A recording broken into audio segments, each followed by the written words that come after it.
TJR. And this is Robert Kinsler. And Robert, today, about a week ago or so, we made a video where we discussed the new remix of Taxman. We did. And we gave our thoughts and opinions on it. And a lot of comments were generated. A lot of different comments, opposing viewpoints. And we thought we'd take a moment to look at some of those comments and answer them here in regards to that. But first, Robert, I just want to say, dude, awesome backdrop. I know, pretty cool, huh? Yeah, I really like it. It's so cool. Yeah. Well, but what is that from? Somebody said it. I'm still trying to figure that out. So we'll see. I'm going to do some more investigation. I'm going to contemplate it. Yeah, we'll figure that out. Yeah, I'd like to know. Anyways, okay, so the first thing I was going to talk about, I'm going to read a couple here. I think these individuals disagreed with our comments, but I don't think they quite understood what we were getting at. So I'm going to read some of these here. There's one here from Day Tripper, who's a regular commenter, and he said, guys, what are you listening to? This remix is fantastic. I also compared them back to the 2009 remaster and the new remix, and it's like night and day. They have moved things around and the drums are more punchy. The bass is more punchy. Sounds absolutely brilliant. And that's Day Tripper. Now, there's another guy who wrote here his name is Jack, if I say it right, Niedinger. Hopefully I've said it correctly. You're hard of hearing if you don't hear a big difference. The intro is thinned out. Why? The bass and drums are deeper and punchier than the heavily compressed original. Also, it seems quieter and less noisy in the background. Can't wait to blast it. I get the feeling there are other ones like that too, where they're like saying, I don't think you guys were listening to it. It's really good. Yeah. I don't think we gave it a negative review, did we?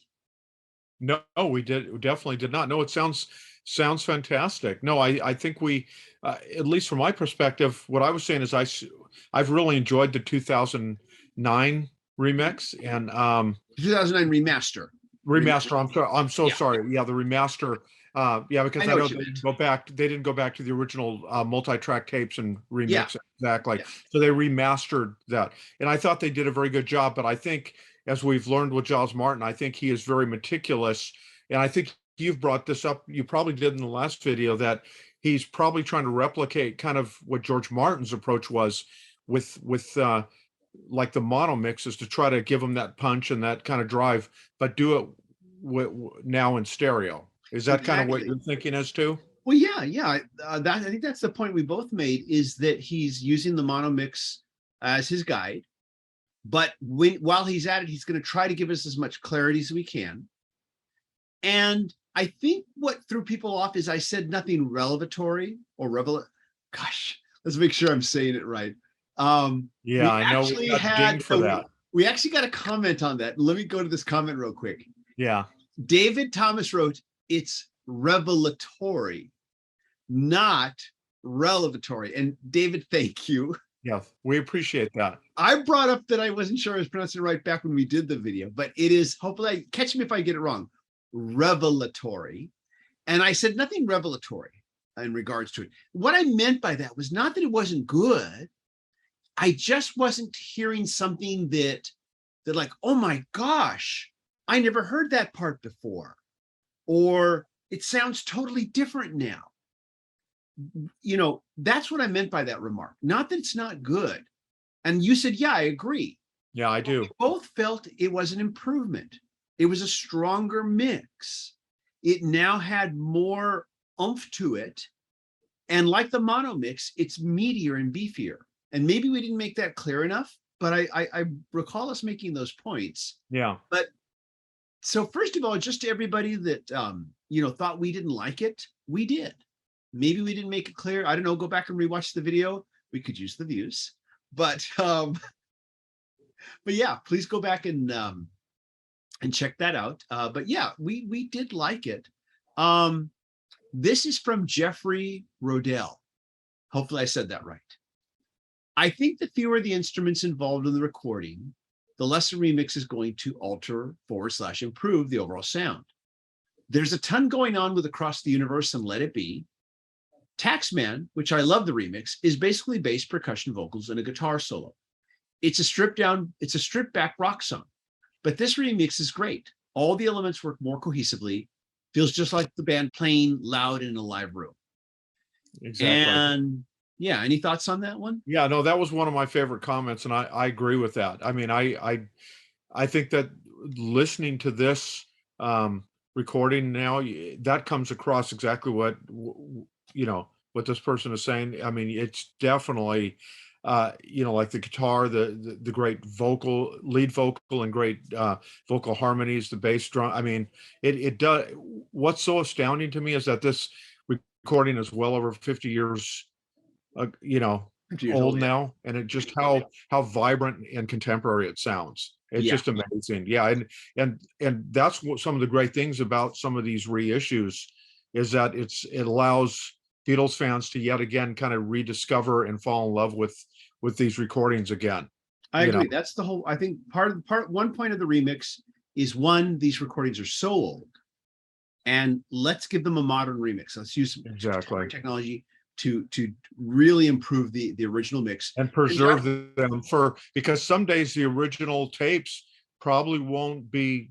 I mean, I know they're doing everything they can to preserve them and care for them, but there's probably just a point where they either lose some of the, and I'm going to lose the technology maybe here, but there's only so much preservation they can do probably, no matter what they do. I'm thinking no matter what they do. When they get to a certain age. You have a strong point there. The original mixes, that's why the remasters from 2009, that's the digital preservation of those original mixes, which will always be around. I don't think exactly. The remix is just to give today's technology a crack at creating a more expansive mix. And especially in light of the fact that the stereo mixes on a lot of these albums were very hard panned. And in some cases, they were just afterthoughts. The Beatles were primarily focusing on the mono mix. And, so there wasn't a lot of attention paid to them in some cases. In some cases, some of these mixes were created because of the limitations of technology. And in some cases, I've read that there was an emphasis on stereo mixes to really pan them hard so that they would pop out at listeners when they went like for at retail stores where they were selling stereo equipment. Okay. To convince consumers to buy stereo equipment. So they pan it really hard so that it would really make an impact on listeners when they first heard it. And that's another thing I've read about a lot of this too. I don't know if this was the case with the Beatles, but it was all during that time period.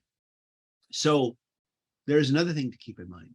Yeah. But I agree with what Jeffrey's saying. Not that there's less you can do, but there's when it is, and we experience this with a lot of Let It Be tracks, very stripped down rock and roll song, very basic arrangement.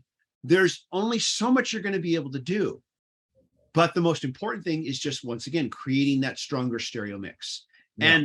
And I totally agree with you, Robert. These do allow fans, and even myself included, the opportunity to re-explore it and rediscover it, because we are hearing it. It does sound different. And Giles Martin is being very meticulous. He's being very observant of the original mixes, both stereo and mono. He's trying to preserve that, but at the same time, he is trying to, in his own way, improve on it. Right. Some of us will disagree whether it's an improvement or not. I think overall, it's giving people a different way to hear it, giving them a chance to rediscover it. And I think the majority of the fans feel that if it's not at least an improvement, it's just as good. Yeah. It gives them something. I mean, I think that the naysayers are in the minority for sure. I think you're really seeing appreciation for, like we've talked about, that I don't believe that these have been overpriced, these really expansive deluxe editions that we've got. I think they're worth the money, and the bonus materials are great and all that stuff. And I think, I, for one, am glad I'm around, like we've been saying, to hear that these now, and I'm sure Paul and Ringo are very thrilled that they're around, that they've got to see what Giles Martin is doing with these, timeless, priceless pieces of rock history. these great recordings that mean so much to so many of us. Yeah. So on that note, I'm going to read a comment here from Jeffrey Slotnikov. How come there's no girls commenting? I don't know. Yeah, I think we got a problem here. Yeah. Sorry, guys. But here we go. Jeffrey Slotnikov. He writes, I confess to being an arrogant old baby boomer fart. I believe that if you weren't there the first time around listening to the Beatles records the way they were meant to be listened to in mono and on vinyl, well, you will never truly get the fabs. Sorry. He says sorry at the end, of course. Yeah. Because you can tell he's sincere with that. I'll tell you something. Normally, I would just be like, I always hate it when people post a mean comment, or a snide or like a real just snide comment. Right. Meant to be hurtful. And then they say sorry. Yeah. It's like, you're not sorry. Yeah. Don't give me that. That's always the first thing I send on. Yeah, I don't think you're sorry at all. Yeah. But I have to give Jeffrey credit. This was a very condescending comment, because I guess we all don't get the fabs. Yeah. We don't get it because we weren't there at the beginning listening to it on mono and vinyl. So we don't get it. Everybody should just throw away your copies, go home. Better yet, send all your copies to me so I can sell them on eBay. Yeah. Everybody needs to ditch their collections because we don't get it. But I can't get really too upset with Jeffrey because at least he admitted, honestly. Right. He did. Yeah, I'm an arrogant old fart. Yeah. So Jeffrey, you do get respect from me for just being honest and just admitting that you are what you are. Yeah. But I'm never going to have you over for dinner, dude. Trust me. Okay. It's amazing how many comments, TJ. It's amazing how many comments this video generated, though. That people are very passionate about the Beatles. They're very passionate about this music, and rightly so. Here is one comment that we got a lot of, but here's one by Mixter. He wrote, "No 5.1 Blu-ray, no sale." And I don't know if you noticed, but a lot of people basically said that they were very upset there wasn't going to be a Blu-ray. I'm disappointed there was going to be a Blu-ray. But you got to remember that this is all going to be available on streaming. Mm-hmm. Every single one of these sets has been available on streaming. So if the Blu-ray is a deal breaker for you, hey, you can just stream it all. You can. Yeah. I have decided to go ahead, in fact, and buy the vinyl version because there's no Blu-ray. And because the mono mix that's going to be included on vinyl is, as far as I know, from the original analog tapes, just like the mono box set was. That's great. Yeah. So I'm going to pick it up for that reason alone. And all of it's been half speed mastered, including, I'm assuming, all the discs with the bonus tracks. So I've decided to go for that reason, especially when you consider how much those discs from the mono set cost if they're sold separately on the aftermarket and the box set costs. So I'm going to go with that. But yeah, no Blu-ray. I understand if that's a deal breaker for you. Yeah, because you could stream all this if you want. Yeah, I'm of the opinion that that the Blu-rays, when we get that, those are amazing and immersive and all and I know we've even listened to a couple together and they're fantastic. But I'm just so excited by I think a lot of people have been waiting for Revolver for a while, and it looks like it's going to be a very exciting release, whether you get the vinyl centered release or the audio CD version. I think we're in for some really nice surprises here. Oh yeah, definitely. We got a comment here from Garth Kolbeck, and he says, is this the fourth remix, just remixed in 2009? And so let me go ahead. I think there's a lot of people who don't understand the difference between a remix and a remaster. Right. I think I have to do a video on that. It goes into that into some detail. But I did answer this particular commenter on the page, on the comments page, but I'll say it here. The album was first mastered for CD in the late 80s. And then the entire catalog was remastered for the second time in 2009. Mm-hmm. But these were just remasterings of the original stereo mix. These 50th anniversary sets are the first time that these albums have been remixed They've never been remixed before. So for anybody else who might have been thinking the same thing, I just kind of wanted to bring up that point. I should make a video that deals with that topic so that it's a little more clear, because I've noticed a lot of confusion about that over the years whenever these box sets come up. We've got one here that I want to read from M5 Guitar 1. And he actually talks about the Sgt. Pepper remix, but it's a comment I wanted to address here. I want to know what you thought of it too. Regarding Sgt. Pepper, I absolutely hate the remix of Good Morning, because of the horrible muddy bass and kick drum. It's over the top crap EQ. How was that ever released? And I definitely have something I want to say on this. Did you want to say something first, or? No, well, I guess I have to it didn't jump out. I mean, I've listened to that quite a few times, and I don't remember that impacted me like that. So I guess I need to re-listen to it. So, hey, had you listened to it since he left the comment? I don't need to. Yeah. Because I'll tell you something. Good Morning, and by the way, M5 Guitar 1, if that's how you feel about it, that's fine. I'm not saying you're wrong. I'm not just saying your opinion. I'm just going to say my experience was Good Morning was always a track that it was my least favorite track on Sgt. Pepper. I'll put it that way. And there would be times I would listen to it. There would be times I might skip over it, actually, just depending on my mood. Yeah. I don't think it's a terrible song, but it was just my least favorite on the album. Hearing the new remix, Good Morning was for me an example of when there is when it is a revelation, when it is revelatory. Hopefully I said it right that time. Yeah. But it was because I heard it. It sounded so much different. It sounded meaner. It sounded darker. It sounded like it could have been off the White Album. It had that certain dark tone that a lot of songs on the White Album do have. And yeah, I heard the song in a whole new light. So, again, M5 Guitar 1, I'm not going to say, oh, you know what you're talking about. You must be deaf if you think that, No, I don't do that kind of thing. Your experience is your experience. It's fine. It's perfectly legitimate. But my experience was the complete opposite. Giles Martin improved Good Morning for me. Now I don't skip it. Yeah. At all, ever. I won't even think of skipping it. So yeah, I really like what he did. So I just kind of wanted to point that out. Another commenter here, Judd McCrane, maybe I say it wrong here. He wrote, if you've only heard the freely available version, you haven't heard the real thing. I bought the high-res digital download last night, played it on a high-end system and electrostatic headphones, and it is amazing. And then he writes, hear me now and believe me later. He actually wrote that. Yeah.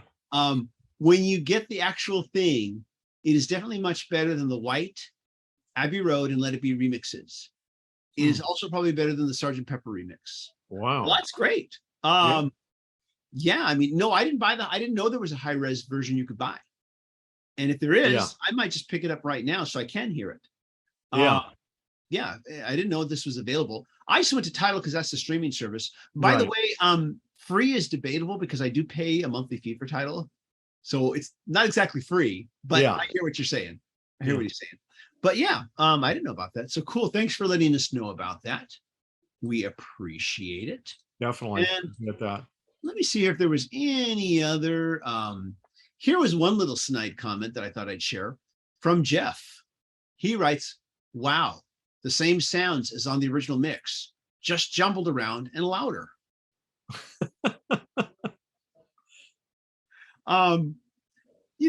To a certain extent, you might say that's true, but I think, once again, it all goes back to, the intent.